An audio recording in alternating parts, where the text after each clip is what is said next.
ये एग्जैक्टली वैसे ही है जैसे मॉलिक्यूलर मास था, बस मॉलिक्यूल्स होते हैं तो उसको मॉलिक्यूलर मास कहते हैं, और मॉलिक्यूल्स की जगह फॉर्मूले होंगे तो उसको फॉर्मूला मास कहेंगे।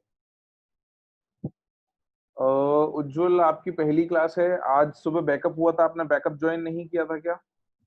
इसके बारे में अपन बाद में बात कर लेंगे, जिसकी पहली क्लास है वो will discuss about this on WhatsApp. So let's now focus on what we were studying. तो देखो बेटा, अपन लोगों ने एटॉमिक मास समझा था क्या होता है ना। We had studied what is atomic mass, एक एटम के वजन को हम एटॉमिक मास कहते हैं। ये हमने समझा था कि एटॉमिक मास को लिखने के लिए हम लोगों ने एक नई यूनिट डिफाइन करी थी, जिसको हमने कहा था एटॉमिक मास यूनिट, है ना। This is a new unit of weight या मास जिसको हमने डिफाइन किया था, and this was known as atomic mass unit. इसको हमने डिफाइन इसलिए किया था क्योंकि इसमें हमको सीधे सीधे जो मास नंबर होता है वही एटम का मास हो जाता है। तो कुल मिला के प्रोटॉन्स और न्यूट्रॉन्स का नंबर गिनना है किसी भी एटम में, वो नंबर जो होगा वही उसका मास हो जाएगा इन यूनिट्स ऑफ एएमयू। तो हम सीधे सीधे क्या करते थे, मास नंबर लेते थे और उसके आगे यूनिट लगा देते एएमयू, और वो हमको उस एटम का वजन मिल जाता था। इसके कुछ एग्जांपल्स देखे थे हमने, है ना, कि हाइड्रोजन जो है इसका एटॉमिक मास 1 एएमयू, और एएमयू का ग्राम में कन्वर्जन अपने को याद रखना पड़ेगा। ठीक है, ये अपने को याद रखना है कि एक एएमयू जो होता है that is equal to 1.66 into 10 to the power minus 24 grams. ठीक है, और हिमांशु का डाउट है sir molar mass is not equal to molecular mass. Himanshu बेटा, ये लास्ट क्लास में डिस्कस किया था, मैंने बताया था आपको कि मॉलिक्यूलर मास और मोलर मास बराबर नहीं होते हैं।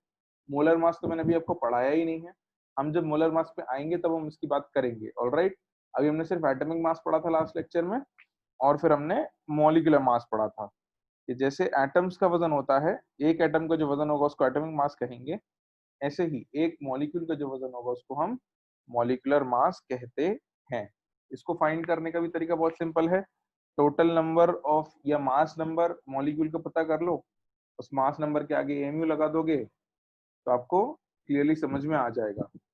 Divyanshu, I want to understand isotopes, तो क्या करूं बेटा मैं आपको, मतलब आइसोटोप समझना है तो अब जब आएगा क्लास में तो समझ लेंगे, अभी जो समझा रहा हूँ वो तो समझ लो। ऑलराइट,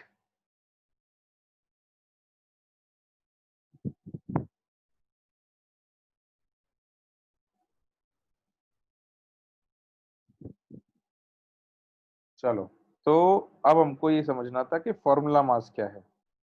ठीक है, तो आप अपनी कॉपी में अगली हेडिंग लिखोगे फॉर्मूला मास। ठीक है, ये अगली हेडिंग लिख लीजिए, राइट दिस डाउन।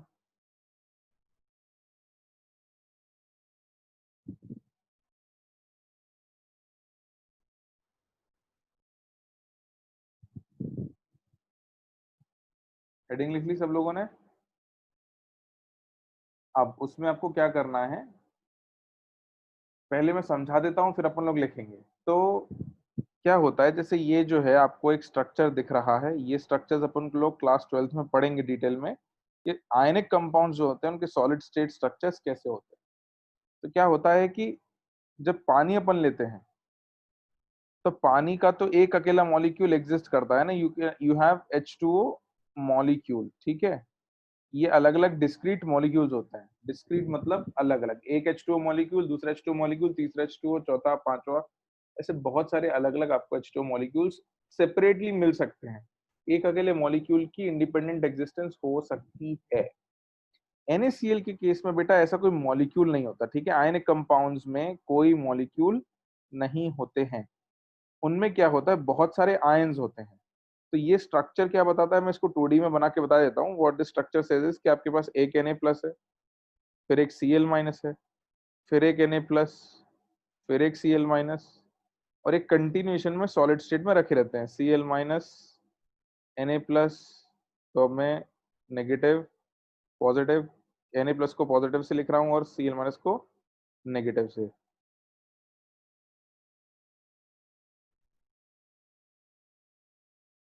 इस तरीके से बहुत सारे आयंस रखे रहते हैं एक सॉलिड के अंदर। तो आयनिक कंपाउंड्स का फॉर्मूला हम लिखते हैं, और उस फॉर्मूले का जो मास होता है उसको फॉर्मूला मास कह देते हैं। तो फर्क सिर्फ इतना है कि कोवलेंट कंपाउंड्स का जो मास होगा एक मॉलिक्यूल का उसको मॉलिक्यूलर मास कहेंगे, और आयनिक कंपाउंड के एक फॉर्मूला का जो मास होगा उसको फॉर्मूला मास कहेंगे। बात समझ आती है?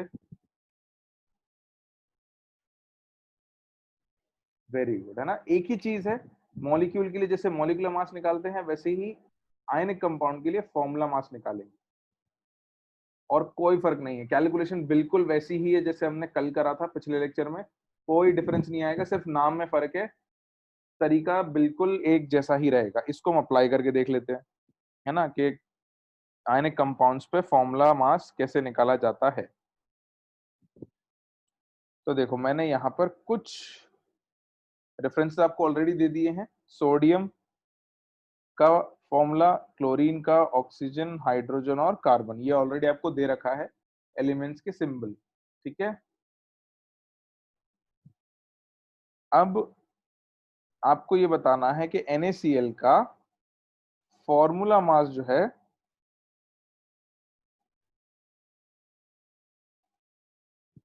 वो क्या होगा, ठीक है। आप मेरे को NaCl का फॉर्मूला मास बताओ।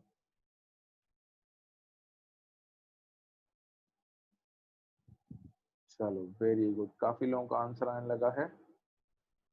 अक्षत का आंसर है 58.5। आदित्य आपको थोड़ा करेक्ट करना पड़ेगा।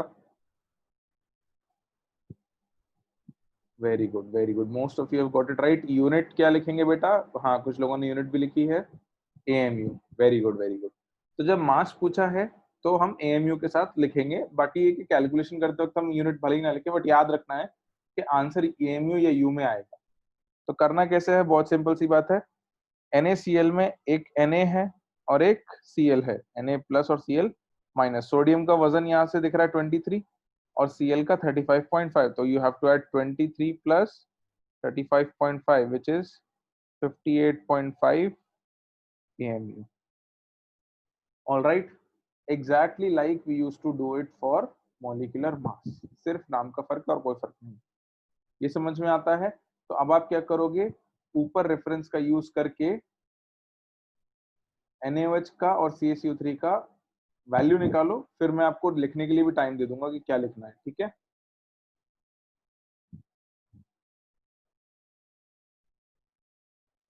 Forty AMU for NaOH, very good very good. CaCO3 का कैलकुलेट करो बच्चों, कैलकुलेट दिस फॉर CaCO3।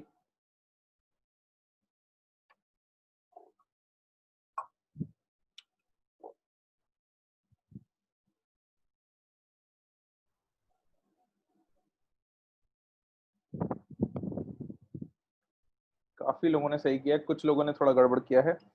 बेटा CaCO3 का टोटल करो कितना आता है। कैल्शियम कितना है? 40, कार्बन है 12 और एक ऑक्सीजन 16 होता है, तो तीन ऑक्सीजन 48 होगा। कितना आएगा ये? 100 AMU। All right, very good. बहुत सारे बच्चों ने मेरे को बहुत से आंसर्स दिए हैं, कुछ कुछ बच्चों ने छोटी छोटी मिस्टेक करी थी, बाकी most of you have got it right. Okay, तो अब आपकी जो हेडिंग है फॉर्मूला मास के अंडर, उसमें आप डेफिनेशन लिखो, फिर अपन एग्जांपल्स लिख लेंगे और फिर अपन आगे बढ़ेंगे इससे आगे अगले कॉन्सेप्ट पे। Okay,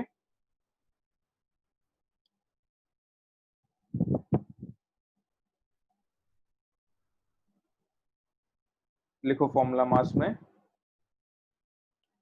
in case of ionic compounds,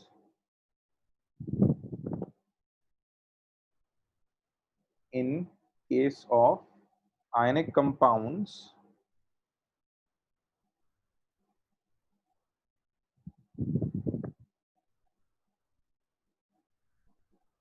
there are no discrete molecules.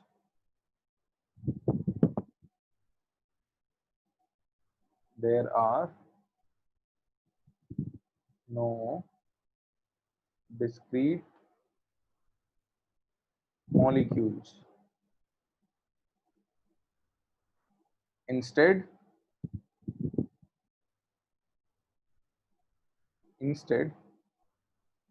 we write the formula of an ionic compound. Instead, we write the formula of an ionic compound.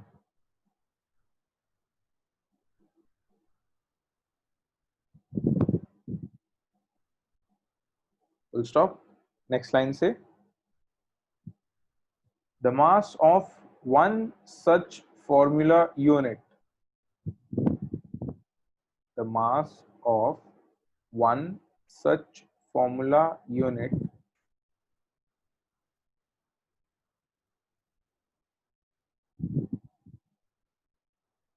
is known as formula mass of that ionic compound,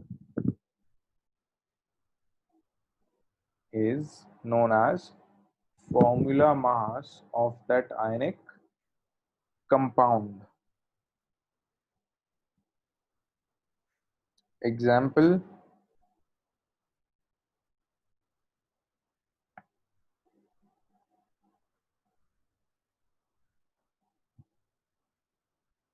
example ये जो मैंने लिखे हुए हैं ये 3 examples लिख लीजिए, NaCl, NaOH और CaCO3।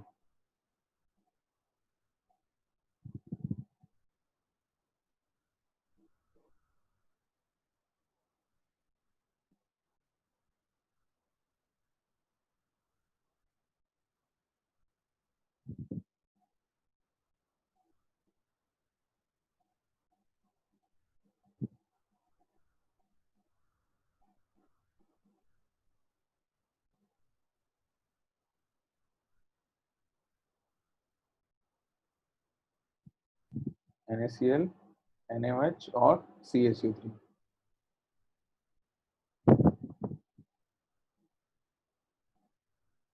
कैल्शियम का रिप्रेजेंटेशन अगर आपको चाहिए तो वो 20 Ca40 होता है। ऑलराइट, पीयूष का एक डाउट आया कि सर CaO का फॉर्मूला मास 56 होता है तो क्या Ca2O2 भी लिख सकते हैं? बेटा फॉर्मूला जब अपन किसी भी कंपाउंड का लिखते हैं तो जिस रेशियो में मॉलिक्यूल्स प्रेजेंट होते हैं उसी रेशियो में लिखते हैं, सिंपलेस्ट रेशियो में। तो आयनिक कंपाउंड्स में CaO को CaO ही लिखेंगे, Ca2O2 नहीं लिखेंगे। ऑलराइट, तो मास उसका 56 ही रहेगा। यहाँ तक किसी को कोई डाउट है?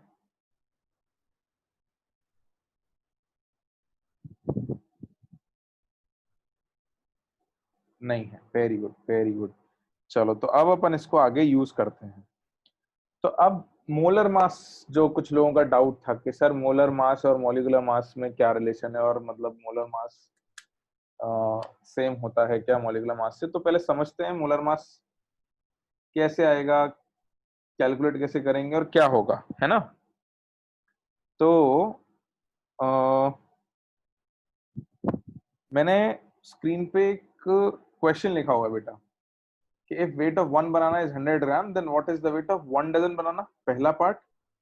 और दूसरा पार्ट है कि convert the weight of 1 dozen banana into KG. तो ये थोड़ा सॉल्व तो करना है, आंसर बताना है, लेकिन मेरे को तुम इसमें स्टेप्स लिख के रखना, क्योंकि मैं अगली बार में इस क्वेश्चन में चीजों को बदलूंगा। तो तुमको वो स्टेप्स सोचने हैं कि किन स्टेप से तुमको ये आंसर मिल रहा है, और फिर वही स्टेप्स तुमको मोल पे अप्लाई करने पड़ेंगे, ठीक है।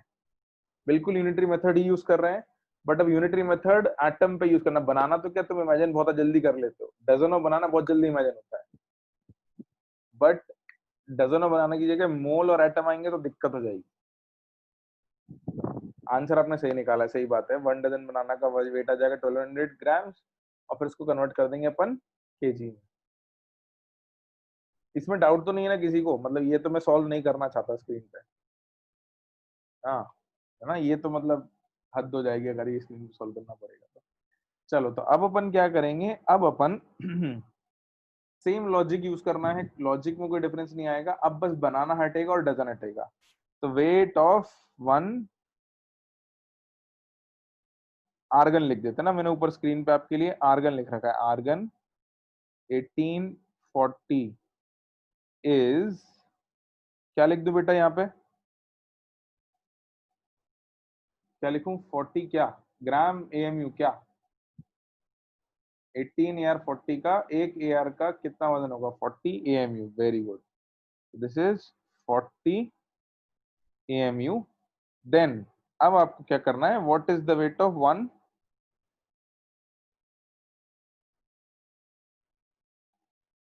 डजन की जगह आ गया मोल,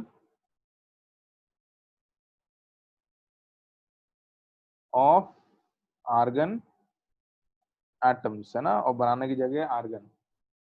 और एक और चीज, convert the weight of 1 dozen की जगह 1 मोल, बनाना की जगह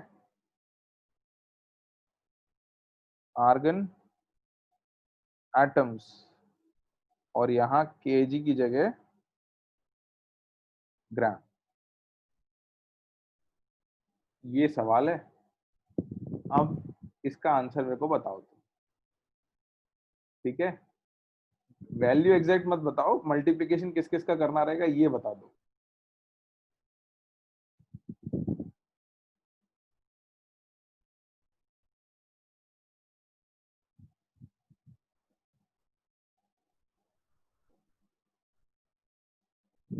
चलो कुछ कुछ लोगों के आंसर आ रहे हैं, लेट मी चेक।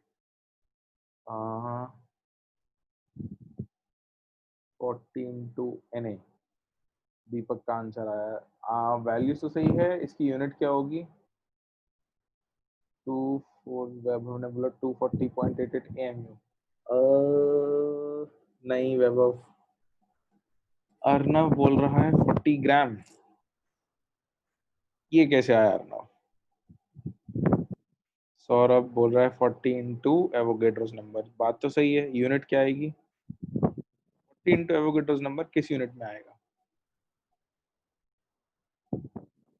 नैतिक ने बताया है एएमयू में आएगा।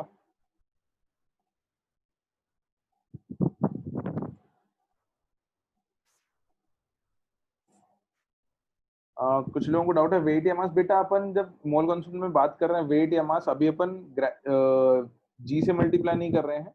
यहाँ वेट और मास का एक ही मतलब लेके चले। चलो काफी सारे लोगों का आंसर आया है, और अगर आपको बनाना वाला प्रॉब्लम सही से समझ में आता है तो ये लॉजिक समझ में आ जाएगा। ठीक है, यूनिटरी मेथड ही अप्लाई करना है। मैं एक बार स्क्रीन पे करके बता रहा हूँ। तो देखो बेटा, आपको क्या पता था? We know 18 argon 40 atom weighs 40 AMU। ठीक है, एक आर्गन एटम का वजन होता है 40 AMU। तो एक मोल आर्गन एटम का कितना हो जाएगा? तो एक मोल आर्गन कहने का मतलब क्या है? 6.022 इंटू 10⁻23 आर्गन एटम्स। तो एक का अगर 40 है तो 10 का हो जाएगा 10 इंटू 40, है ना। 20 का हो जाएगा 20 इंटू 40। तो 6.022 इंटू 10⁻23, 6.022 इंटू 10⁻23 का वेट हो जाएगा 6.022 इंटू 10⁻23 इंटू 40 AMU। ये बात समझ आती है ना भाई? एक बनाना का पता था, एक डजन का पता करना, 12 से मल्टीप्लाई कर दिया। वैसे ही लॉजिक यहाँ है कि एक आर्गन का वजन 40 AMU है, तो इतने आर्गन का वजन कितना हो जाएगा? तो एक का अगर 40 है तो इतने के लिए दिस इंटू 40 कर देंगे। ठीक है ऋषि का, अब क्लियर है?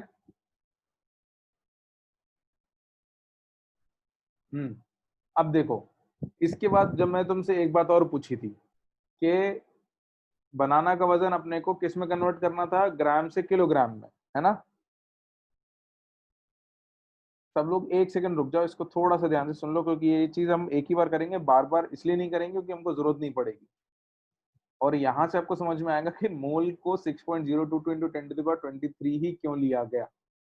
ठीक है, तो देखो, जब आपको 1200 ग्राम बनाना को केजी में कन्वर्ट करना था तो आपने क्या किया? 1200 तो वैसा का वैसा रहा, ग्राम की जगह लिख दिया आपने 1/1000 kg, है ना। 1 ग्राम जो होता है वो 1/1000 kg होता है, तो आपने यूनिट कन्वर्ट कर दी। अब इसी तरीके से जब अपने को AMU हटाना है और उसकी जगह ग्राम लिखना है, तो अपने कन्वर्जन पढ़ा था कल, है ना। क्या पढ़ा था? एक AMU जो होता है वो कितने ग्राम होता है? 1.66 इंटू 10⁻⁻20 4 ग्राम है ना। अक्षत ने कैलकुलेशन भेजी है, थोड़ी सी मिस्टेक करी है, 1.66 इंटू 10⁻23 करी है, -24 होगा। मैं स्क्रीन पे लिख देता हूँ और यहाँ से आपको क्लियर हो जाएगा बहुत सारी चीजें। तो देखो, इसको हमको ग्राम में कन्वर्ट करना है। दिस इज 6.022 इंटू 10⁻23,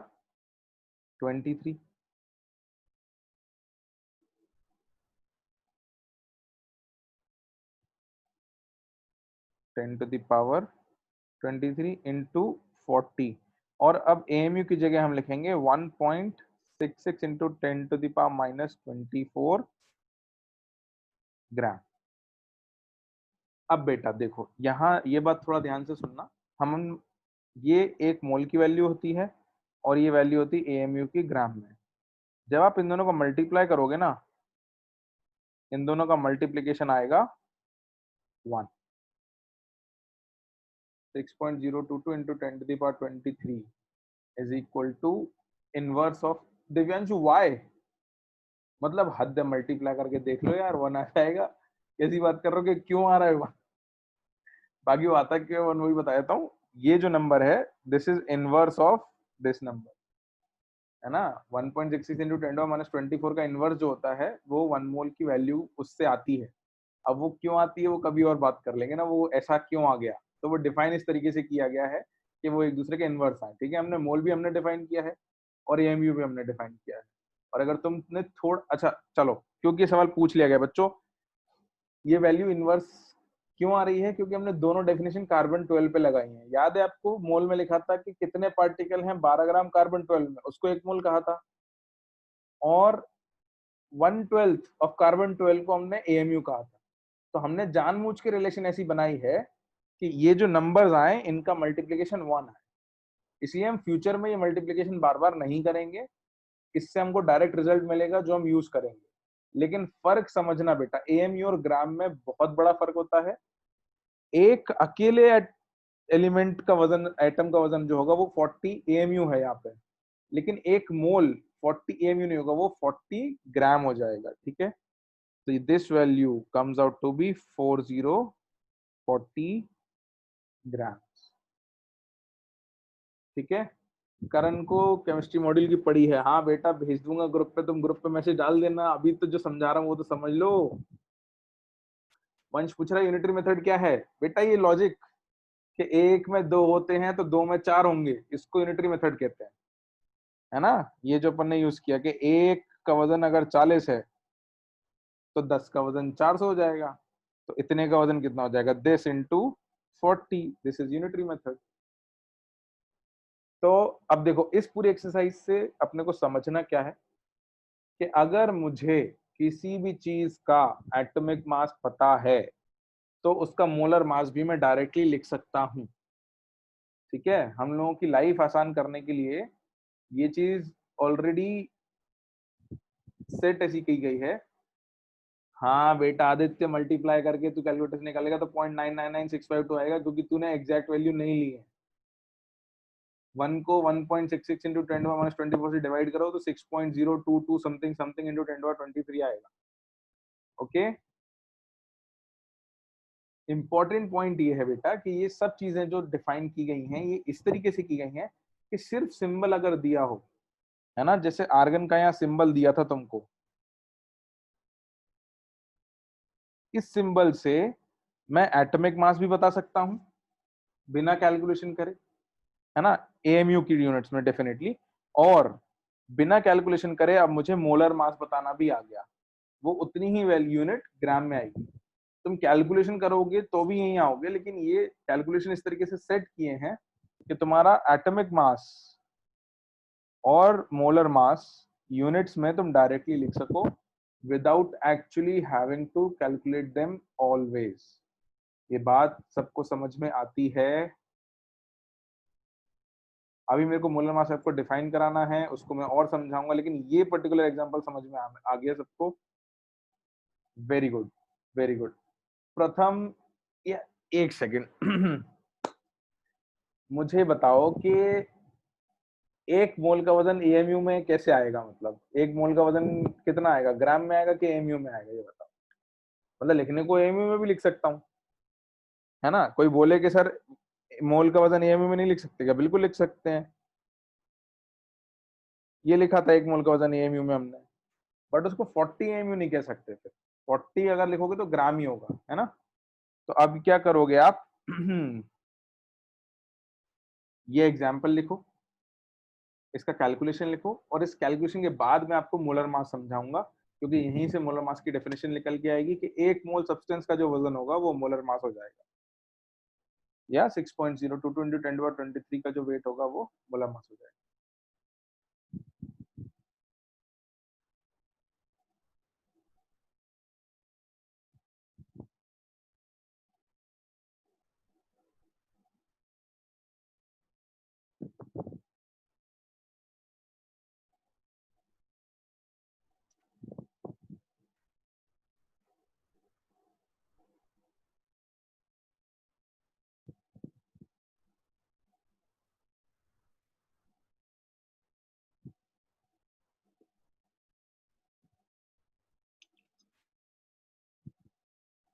ठीक है, क्वेश्चन लिख लिया था, यहाँ तक लिख लिया सबने, तो उसके नीचे का कैलकुलेशन भी लिख लो।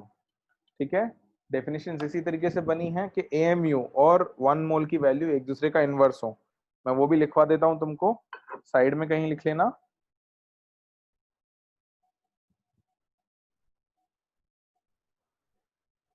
Avogadro's number is equals to 1 upon 1.66 into 10 to the power minus 24। ये दोनों वैल्यूज एक दूसरे का इनवर्स होती हैं, ये साइड में कहीं लिख लेना। क्वेश्चन लिख लो शशांक।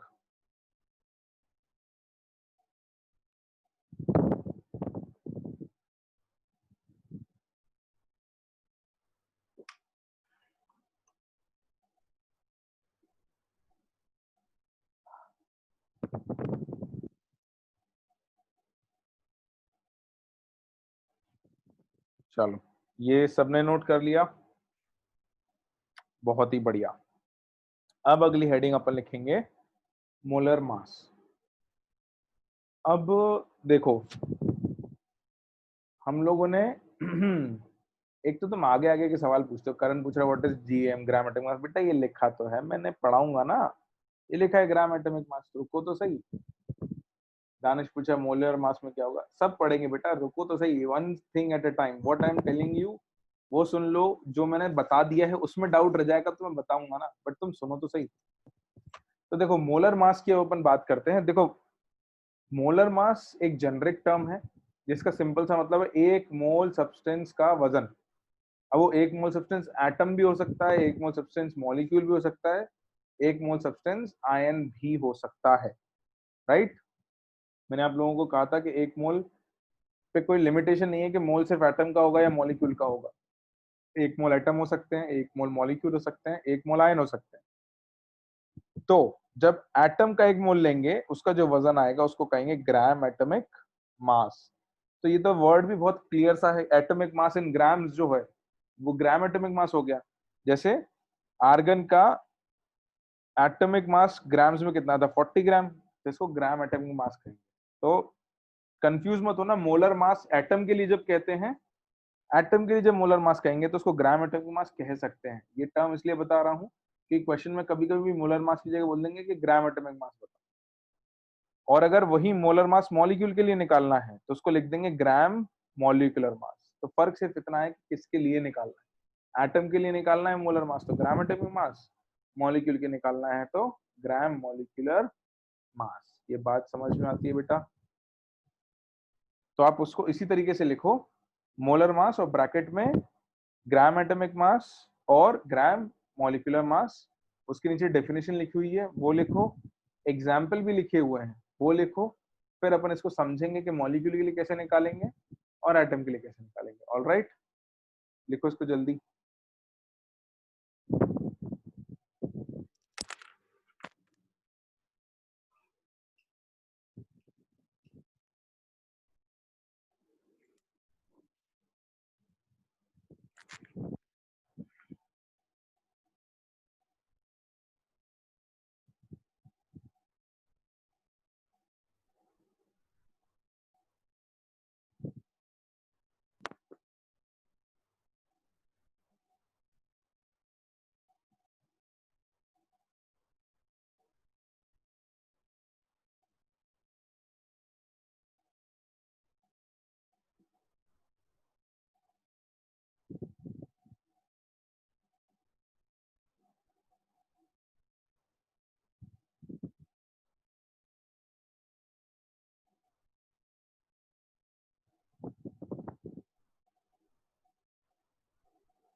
चलो बेटा, तो अब जो अपन ने अभी कैलकुलेशन किया था मैं उसको एक बार और आपको बता दूंगा। आंसर वही आएगा, हम बार बार वो कैलकुलेशन इसलिए नहीं लिखेंगे क्योंकि हमको पता है कि फाइनल आंसर क्या आना है, तो हम डायरेक्ट लिखना सीखेंगे। तो जैसे इस एग्जाम्पल में हमसे पूछा है what is the molar mass of 35Br80।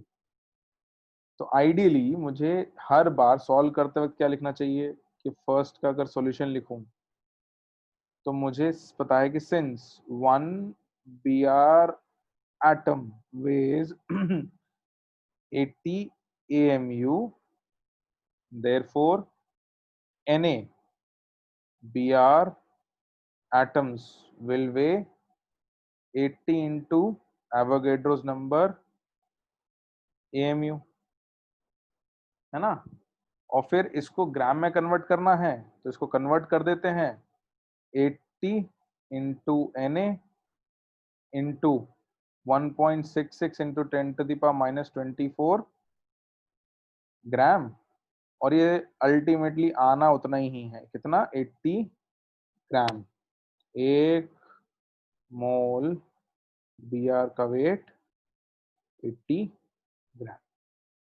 तो ये मैंने एक बार लिख दिया, हम इसको बार बार नहीं मल्टीप्लाई करेंगे क्योंकि आंसर हर बार यही आना है। तो जो एटॉमिक मास एक एटम का होगा, 1 मोल चीज का मास उतना ही होगा वैल्यू, लेकिन यूनिट बदल जाएगी AMU से ग्राम। ये बात सबको क्लियर है। डायरेक्ट लिखेंगे इसके बाद अपन, ठीक है, हर बार जब भी जरूरत हो, क्योंकि हमने कैलकुलेट कर करके देख लिया।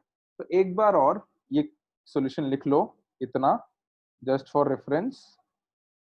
और मॉलिक्यूल पे अब ये कैलकुलेशन अपन नहीं करेंगे, मॉलिक्यूल पे सीधे आंसर लिखेंगे। पहले एमयू में निकालेंगे और फिर उससे ग्राम में, ठीक है। ये नोट कर लिया क्या सबने? Very good. चलो बेटा, तो अब इसके नीचे देखो,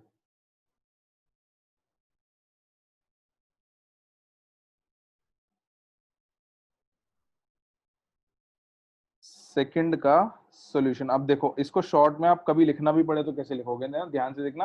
आंसर आपको निकालना आ गया है, ठीक है, आपको वैल्यू निकालना आ गई, लेकिन कभी लिखना पड़े क्योंकि जब चीजें कॉम्प्लेक्स होंगी तो आपको चीजों को लिखना पड़ेगा।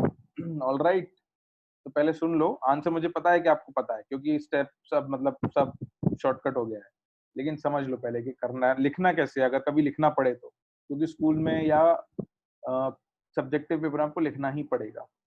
तो आपसे पूछा molar mass of O2 molecule कितना है, तो हमको क्या पता है कि सिंस 1 O2 मॉलिक्यूल, कितना लिखूं एक O2 मॉलिक्यूल का वजन,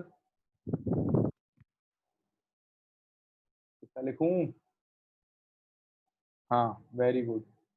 यूनिट के साथ बताया करो बेटा, यूनिट नहीं बताओगे तो वो तो फिर मतलब नंबर तो वही रहने वाला है, 32 AMU। Very good, this is 32 AMU और 32 U। देयरफॉर, इसीलिए क्योंकि मेरे को एमयू में पता है, इसलिए मैं कह सकता हूँ कि 1 मोल O2 मॉलिक्यूल का वजन हो जाएगा 32 ग्राम। अब मैं डायरेक्ट लिखा करूंगा, आगे से मल्टीप्लाई नहीं करूंगा, ठीक है। फ्यूचर के लिए हम याद रखेंगे इस चीज को। यहाँ तक आसान हो गया ना, मोलर मास और मॉलिक्यूलर मास में फर्क। एक मॉलिक्यूल का वजन है तो वो मॉलिक्यूलर मास है, और 1 मोल का वजन है तो वो मोलर मास है। क्लियर है ना, बहुत फर्क है दोनों में। एक अकेला पानी का मॉलिक्यूल 18 AMU होता है और 1 मोल पानी 18 ग्राम होता है, ठीक है, बहुत फर्क है दोनों में। Can we write directly answers as well? बेटा ऑब्जेक्टिव सॉल्यूशन जब आप कर रहे होगे तब तो कोई फर्क नहीं पड़ता, तब तो आपको पता है तो पता है, डायरेक्ट आंसर लगा दो। लेकिन अगर स्कूल में लिखना है तो आपको थोड़े स्टेप्स तो लिखने पड़ेंगे। नॉर्मली ये चीजें नहीं पूछेंगे, बट किसी और कैलकुलेशन में आपको करना पड़ेगा, ठीक है। ये शॉर्ट में अगर सॉल्यूशन कैसे लिखना है तो ये इस तरीके से यूनिटरी मेथड से ऐसे लिखेंगे, इसको भी नोट डाउन कर लो जल्दी से। हाँ बेटा, एवोगेड्रोस नंबर, एवोगेड्रोस कांस्टेंट एक ही बात है ना, Na is known as Avogadro's number and Avogadro's constant.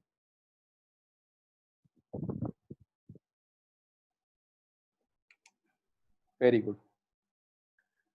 चलो तो अब ये आपके लिए कुछ रेफरेंस और कुछ सवाल। इसका एटॉमिक या मॉलिक्यूलर मास आपको भरना है और फिर उसका मोलर मास भी आपको भरना है यूनिट्स के साथ, ठीक है, विद यूनिट्स। इस क्वेश्चन को नोट डाउन कर लो, आपको दिए हुए हैं सिंबल्स कुछ।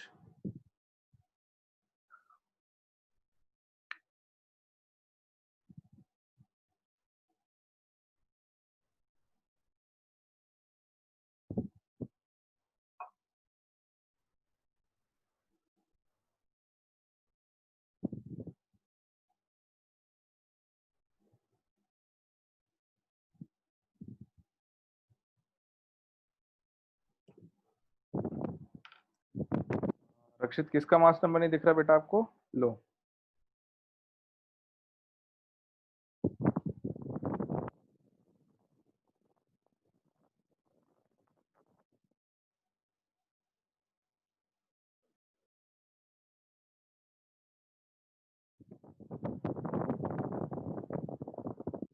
मास नंबर्स क्लियर है सबको? मैंने थोड़ा स्क्रॉल अप कर दिया है चीजों को।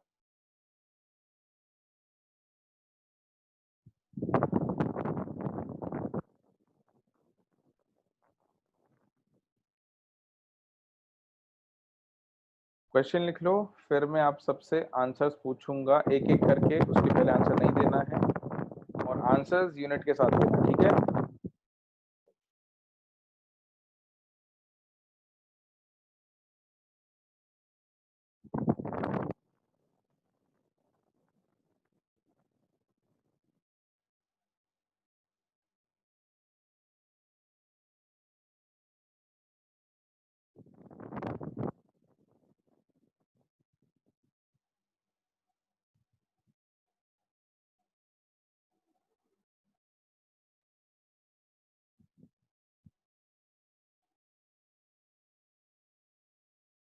चलो क्वेश्चन लिख लिया तो मैं एक एक करके पूछना शुरू करता हूँ। पहले से आंसर मत दो, रुक जाओ 2 मिनट जल्दी।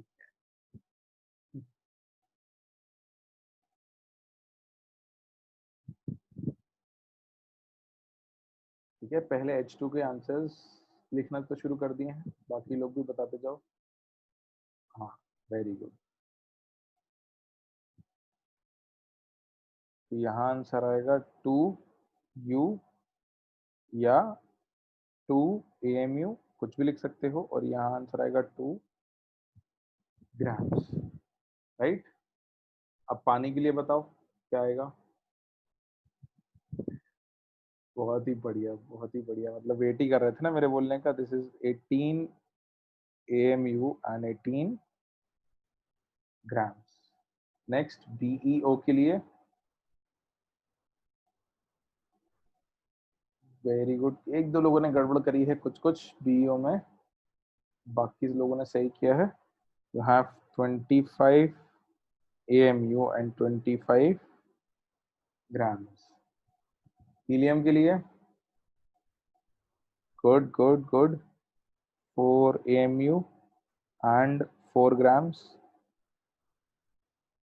आर्गन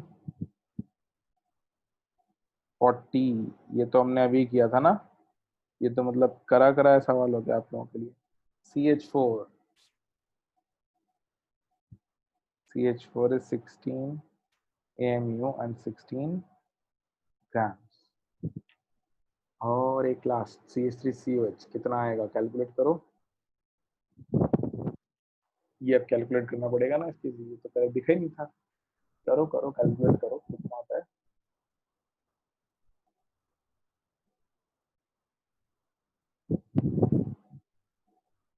आंसर जाने लगे लोगों के।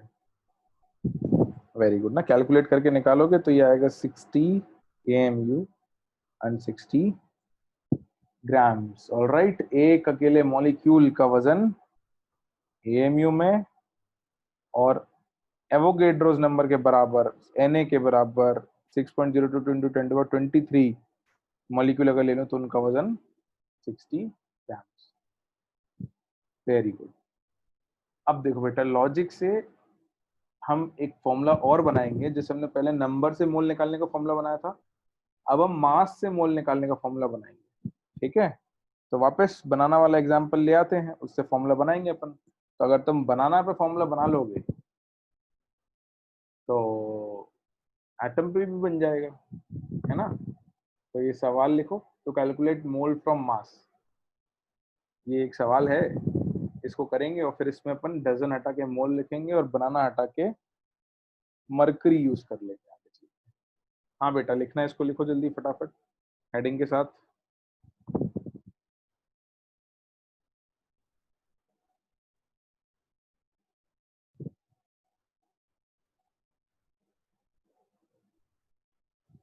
ठीक है, तब आपको ये बोला कि एक डजन बनाना का वजन अगर 1 किलो है तो 10 किलो में कितने डजन होंगे।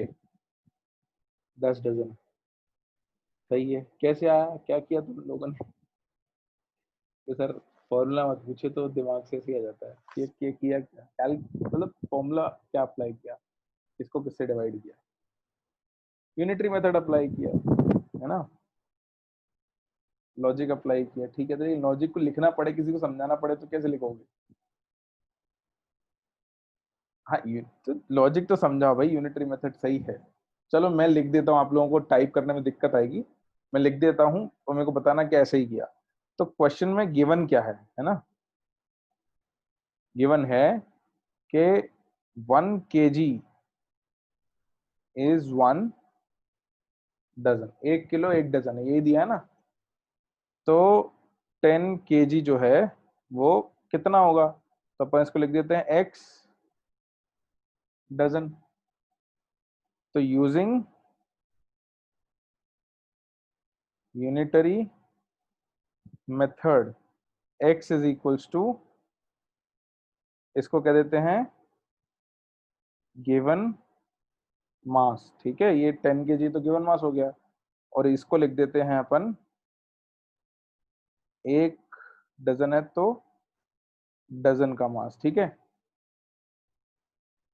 बेटा प्रोसेस को ध्यान से देखना, आपको आंसर निकालना आता है, आपको लॉजिक आता है, लेकिन इसको फॉर्मली अगर मैथमेटिकली लिखना हो, चीजों को बोल के समझाना हो तो कैसे लिखेंगे। तो 1 kg से 1 kg 1 डजन का वजन है, तो 10 kg में कितने डजन होंगे, या 1 kg में 1 डजन है तो 10 में कितने। यूनिटरी मेथड करते हैं, लेकिन फॉर्मूला बनाना हो तो x जो है वो क्या हो जाएगा, given mass upon dozen mass. This becomes given mass upon dozen mass. x is equals to 10/1 is equals to 10 dozen. इसी तरीके से किया होगा, मतलब लॉजिक ऐसा ही कुछ रहा होगा अंदाजन, है ना। अच्छा तो अब आप क्या करोगे, आप इस चीज को इसी तरीके से जरा नोट कर लो, ठीक है। Note it down like this, क्योंकि अब मैं चीजों को चेंज करूंगा तो आपको इसी प्रोसेस को फॉलो करके फॉर्मूला डेवलप करना है, वो डेवलप खुद हो जाएगा आपसे, है ना। एक बार इसको लिख लो, फिर आप अगले पार्ट में इसी को फॉलो करोगे। नोट दिस डाउन, इस प्रोसेस को नोट कर लो बस।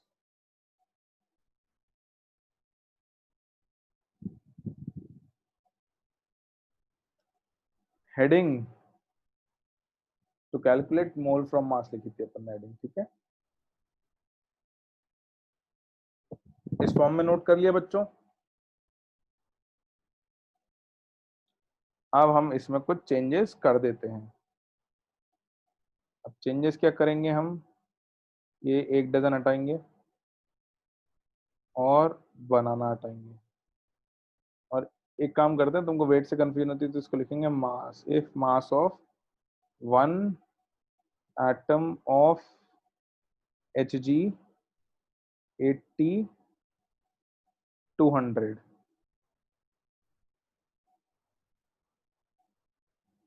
इसको थोड़ा और क्लियर कर देता हूं तुम लोगों के लिए।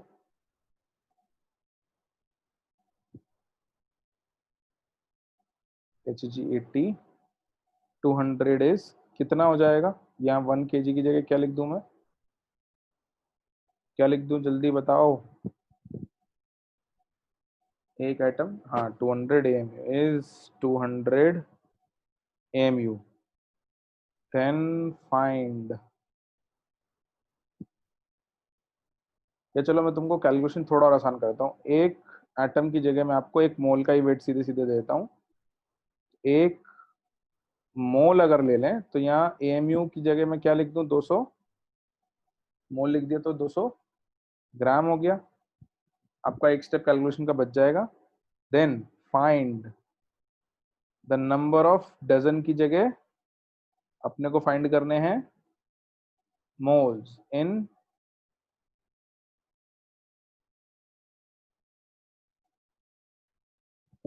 Let's say 1000 gram of mercury. ठीक है, अब आपको ये प्रोसेस फॉलो करना है और इस प्रोसेस से मेरे को फॉर्मूला बना के देना है। फॉर्मूला बनाने के बाद आंसर निकालना है। ठीक है, करो फटाफट।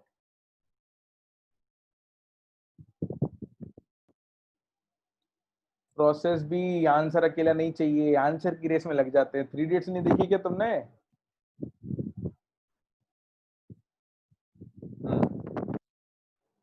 कुछ लोगों ने फॉर्मूला सही लिखा है, कुछ लोगों ने थोड़ी मिस्टेक करी है। Given mass upon mass of one mole या मोलर मास, वेरी गुड। है ना, वो फॉर्मूले तक पहुंचना जरूरी था। वैल्यू तो निकाल ही लोगे, ऐसे तो मतलब लाखों करोड़ों करेंगे अपन क्वेश्चन, लेकिन फॉर्मूला बनाना जरूरी था। गिवन मास अपॉन मोलर मास, वेरी गुड। तो देखो बेटा, अपन अब इस प्रोसेस को चेंज कर देते हैं।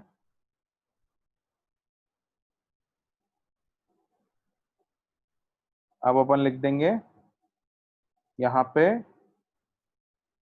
Molar mass has 1 mole of the substance. तो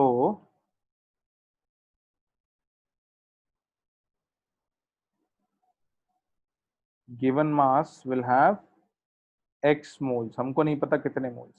यूनिटरी मेथड अपन लगाएंगे तो यूनिटरी मेथड से अपने पास क्या आ जाएगा कि number of moles is equal to given mass upon, अब क्योंकि डजन नहीं है मोल है, तो this will be given mass upon molar mass. ये अपन ने यूनिटरी मेथड का यूज करके फॉर्मूला बना लिया और यहाँ अपन वैल्यू रख देंगे। अब तो गिवन मास था 1000 ग्राम, मोलर मास था 200 ग्राम, तो आंसर आ गया 5 मोल। इस तरीके से नोट करना है, because this will B part of your notes. Derivation कभी पूछेंगे तो नहीं, मगर तुमको क्यूरियोसिटी हो कि सर कैसे आया फॉर्मूला, तो ये उस फॉर्मूले का मेथड है। प्योर लॉजिक है ना, कुछ अलग डेरिवेशन नहीं है, just pure simple unitary method logic. इसको नोट कर लो। And once you are done noting तो मेरे को बता देना कि लिख लिया।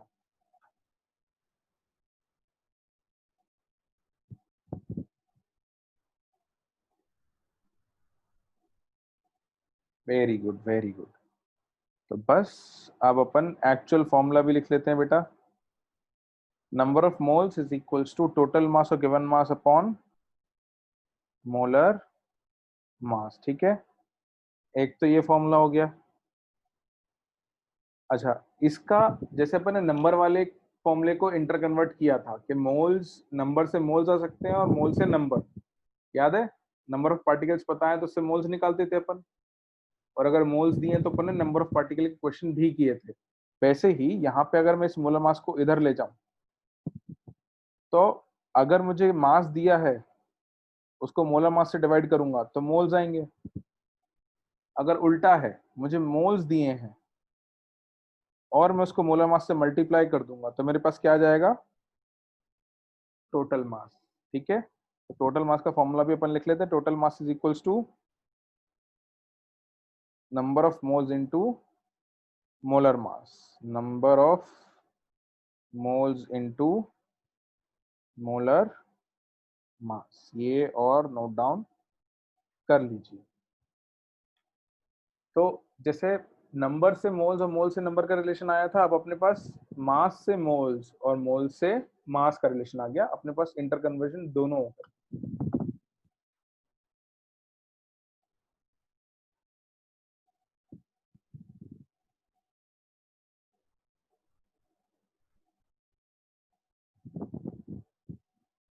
ये नोट किया?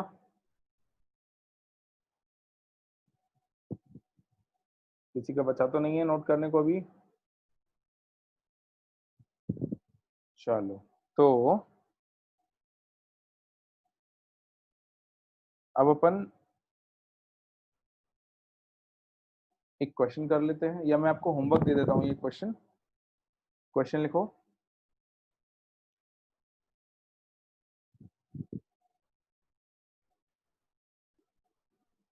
If a sample of if a sample of acetic acid CH3COH is known as acetic acid, a sample of acetic acid weighs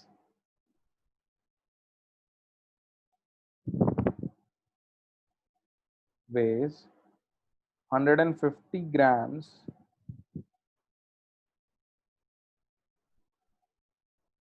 then find the number of moles of acetic acid in the given sample। ठीक है, ये question है। और अब अपन inter conversion भी सीखेंगे कि अगर मास दिया है तो उससे नंबर कैसे पता करेंगे, और नंबर दिया है तो उससे मास कैसे पता करेंगे। काफी लोगों ने आंसर दे दिया है मेरे को। 2.5 है ना, given mass by molar mass. बहुत ही सिंपल हो गई लाइफ तुम्हारी, तो ऐसा लग रहा है मेरे को। ऐसा है क्या, ज्यादा आसान हो गई क्या लाइफ? मतलब बहुत ही मजे में हो रहे हैं क्या सवाल? अरे बताओ भाई, आसान हुई या नहीं हुई थोड़ी? मतलब होनी चाहिए आसान। जब आसान होगी तभी तो हम आगे और थोड़ा उसको टफ करेंगे ना। Good good good. हाँ, तो आंसर 2.5 आएगा। मैं आंसर बता देता हूँ, जिसका नहीं आया वो बाद में ट्राई कर लेना। Your answer for this will B 2.5 moles. चलो बेटा, तो अपन ने तीन चीजें करी थी, या तीन चीजें नहीं, अपन ने दो चीजें करी थी। उससे अपन अब तीन चीजों में रिलेशन निकालेंगे। अपन ने सबसे पहले क्या किया था, नंबर ऑफ पार्टिकल से मोल्स निकालना सीखा था, या मोल से नंबर ऑफ पार्टिकल सीखा था। याद है या नहीं है फॉर्मूला इसका? Very good. अभी अपन ने मास से मोल्स निकालना सीखा, और अब मोल से मास निकालना भी आता है। तो अब यहां से अगर यहां आ सकते हैं, तो यहां से यहां भी जा सकते हैं, जा सकते हैं ना। तो अब अपन यही लिखेंगे कि अगर अपने को मास दिया है और मोल्स निकालने हैं, तो अपन करेंगे गिवन मास अपॉन, अब एक चीज और, मैं मोलर मास को आगे से MW लिखूंगा। ठीक है, given mass by molar mass. MW मतलब मॉलिक्यूलर वेट का शॉर्ट फॉर्म होता है, बट वेट और मास अभी के लिए सेम लेके चलेंगे।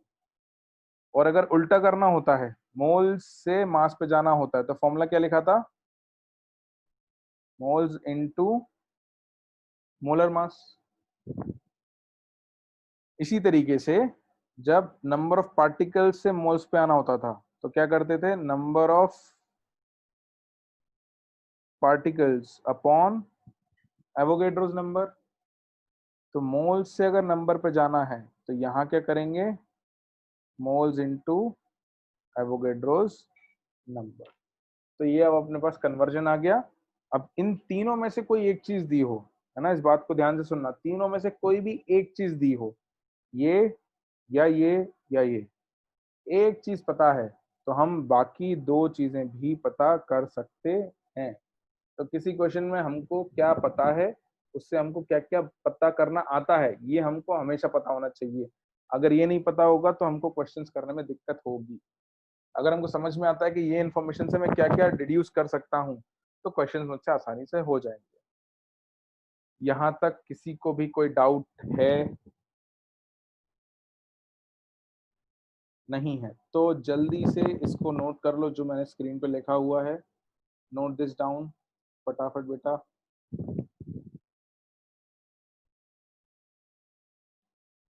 क्योंकि अपना टाइम हो गया है।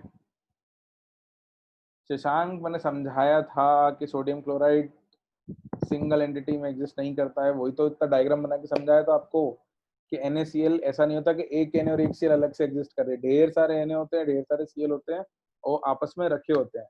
तो आयनिक कंपाउंड में एक अकेला आयनिक फॉर्मूला एग्जिस्ट नहीं करता है। ठीक है, वो तो मैंने तभी आपका डाउट पढ़ लिया था, इसलिए तो समझाया था इतना डिटेल में आपको। समझ में आया शशांक? Reply me.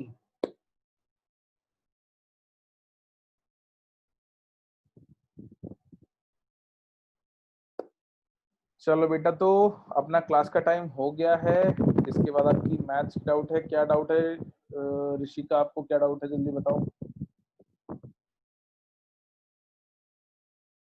फिर मेरे को क्लास सर को हैंड ओवर करनी है। आपको डेरिवेशन दिख रहा होगा, डेरिवेशन मतलब ये स्क्रीन दिख रही होगी ना।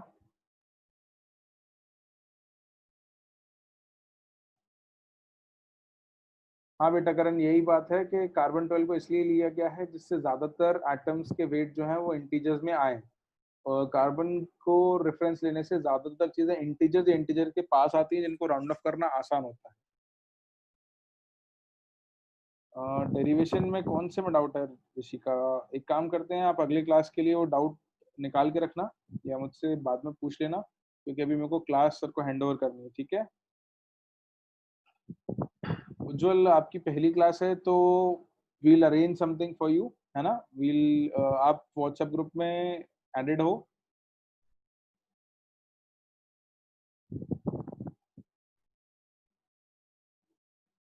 आपकी कुहू तीनों क्लास होंगी, केमिस्ट्री मैथ्स फिजिक्स तीनों होंगी, डोंट वरी। चलो बच्चों, तो मैं क्लास सर को हैंड ओवर कर देता हूँ, सर वेट कर रहे होंगे, है ना। तो let me hand over the class to sir. Let me see sir आ गए हैं क्या।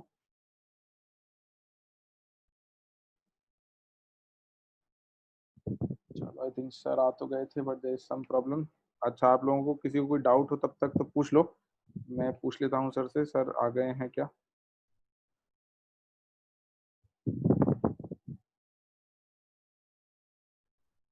चलो सर आ गए हैं। ओके स्टूडेंट्स, अब मैं सर को क्लास हैंड ओवर करता हूँ। I hope you had a good time. थोड़ा आज इंटरेस्ट आया होगा क्योंकि नई चीज हमने पढ़ी थी। चलो तो एंजॉय योर इवनिंग, है ना।